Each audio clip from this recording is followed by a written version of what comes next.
children.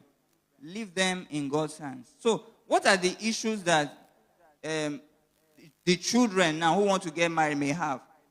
Number one, they don't listen to their parents. So when your parent is telling you, this man, the way this man look, it be like who don't marry before. Your mind, you are in love. So you don't look at red flags. But the person has seen, these things don't add up. These stories don't add up. But, there's a difference between experience and zeal. So when somebody, they ginger you like this, somebody will say, oh, but calm down. Don't be like that. See. So the children don't listen to their parents. The parents, they have experience. So they will tell you, no. Just slow down or give it time. They say, no, one married tomorrow. Number two. So for children, please listen objectively to your parents. Then pray and think. So those things that they are saying, many times they are not just talking out of the blues. They know what they are saying. So listen to what they are saying. Watch. And most times you will see that your parents are right. Most times I said. Number two, what are the issues that the children may not have? Then they get pregnant out of wedlock because you have stressed them too much. We are not saying it is right, but they get pregnant out of wedlock because that is the easiest way to escape your what is the word? Your tyranny. So that you can free them.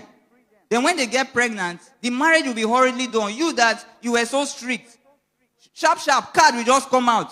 And I say, will they marry next month? Why so quick? What's it happen? Say, we just want her like that. But the girl don't get belay. So the same you that were so strict, you said, no. To protect your ego. You see? You care about your ego more than you love your children. Your ego is not involved. You want to protect it so that before the belly come out, make them marry. You now rush.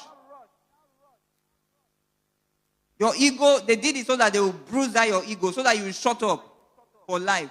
Now your pikin don't get belly. So what can you tell us again? So they get pregnant. Then 3 options that they do, they run away.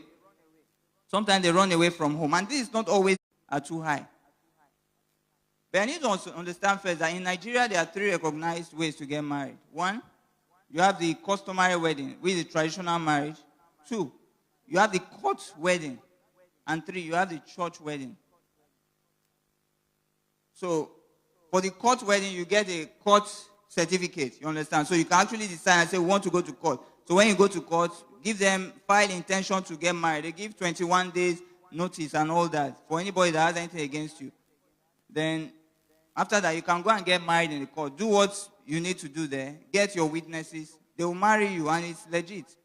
Then in church, not every church has it, but for GRA, our church, our certificate, which is given, is issued by the government. So it's as good as the government issuing you a certificate. It's like a court wedding. So we have that. Aside the ceremony in the church now, we also sign a certificate which is issued. It's given by the court. So the court gave us a booklet which has serial numbers.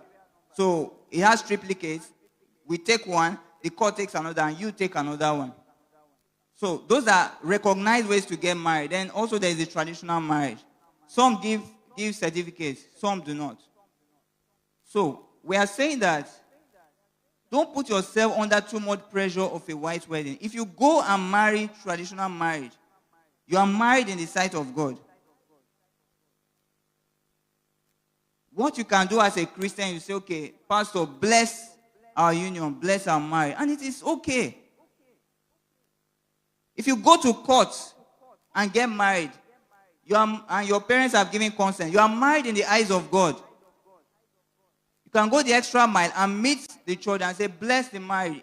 It does not mean that if you don't come to church to wear white gown and this and that, God will not accept your marriage. No.